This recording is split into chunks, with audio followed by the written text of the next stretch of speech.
तो गरीबदास जी क्या कहते हैं, पोथी तो थोथी भई थूक बिलोवे काही, चार वेद पंडित पढ़िया ओ अक्षर नहीं माही।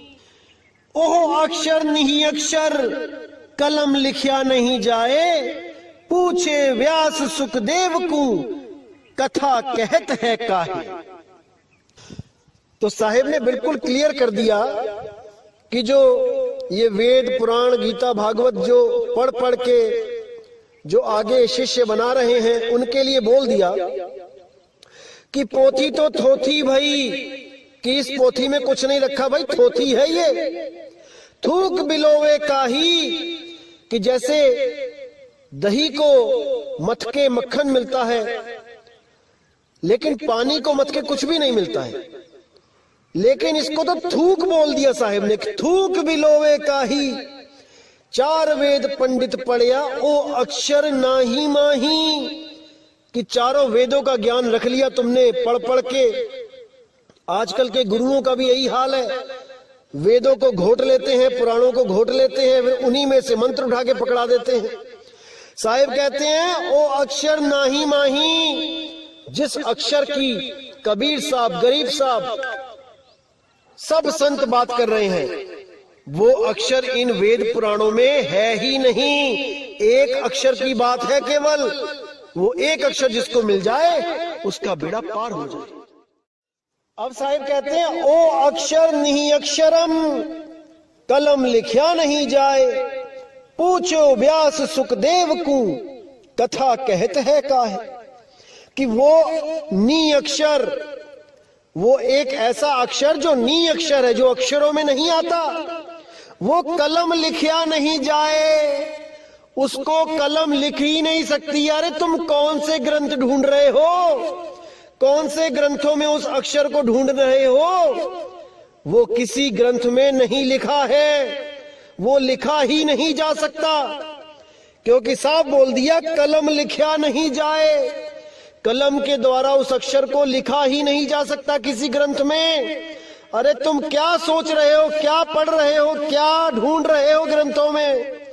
वो अक्षर ग्रंथों में नहीं है, जिसके लिए गरीबदास जी ने बोला 52 अक्षर लेख राम रंग होरी हो, वो आखर या में ना ही राम रंग होरी हो, रहे शेष का शेष राम रंग होरी हो, कागज कलम कलेश राम रंग होरी हो।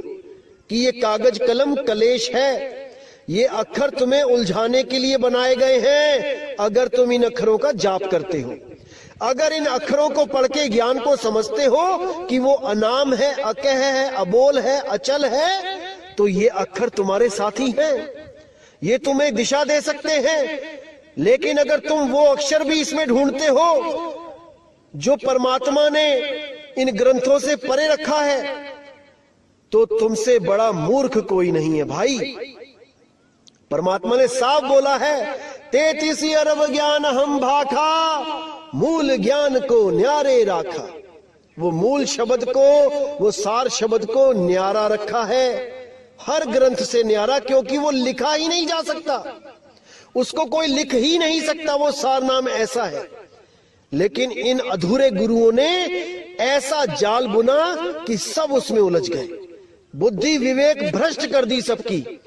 लेकिन मेरे भाइयों अब बिल्कुल चिंता ना करो, एक एक चीज को ऐसे खोल के समझा दिया जाएगा कि आने वाले अनंत युगों तक ये काल के दूत किसी को नहीं भरमा पाएंगे। ये मेरा वादा है आप लोगों से। लेकिन आपने भी पूरा विवेक लगाना है कि मैं कहना क्या चाहता हूं, तभी बात बनेगी मेरे भाई। अन्यथा मैं ऐसे ही बोल के एक दिन चला जाऊंगा और कुछ हाथ पल्ले नहीं लगेगा। इसीलिए बोल रहा हूं, पूर्ण विवेक जगा लो अपना। एक भी ऐसी चीज ना रहे जो आपको भ्रमित करे, दिल में शंका उत्पन्न करे, ऐसी कोई चीज ना रहे। तो गरीबदास जी कहते हैं ओ अक्षर नी अक्षरम कलम लिखिया नहीं जाए, पूछी व्यास सुखदेव को कथा कहत है काय। कि क्यों तुम ये कथाएं कह कह के जीव को उलझा रहे हो? वो अक्षर इन कथाओं में नहीं मिलेगा, ना ही इन कथाओं को सुन के किसी का मोक्ष होगा। क्योंकि मुक्ति केवल और केवल शब्द से मिलती है मेरे भाई, और शब्द ही मुक्ति का दाता है। शब्द ही गुरु है, कोई देह गुरु नहीं है। देह गुरु तो केवल शब्द का भेद बताने के लिए संसार में आता है, उसके बाद वो शब्द का भेद बता के चला जाता है। और जो शब्द का भेद आपको दिया जाता है, असल में वही शब्द गुरु है, जो आपकी सुरती की संभाल करेगा, जो आपकी सुरती को इस 3 लोक से पार करेगा। उसी शब्द को ध्याना है मेरे भाई, उसी शब्द को ध्याना है।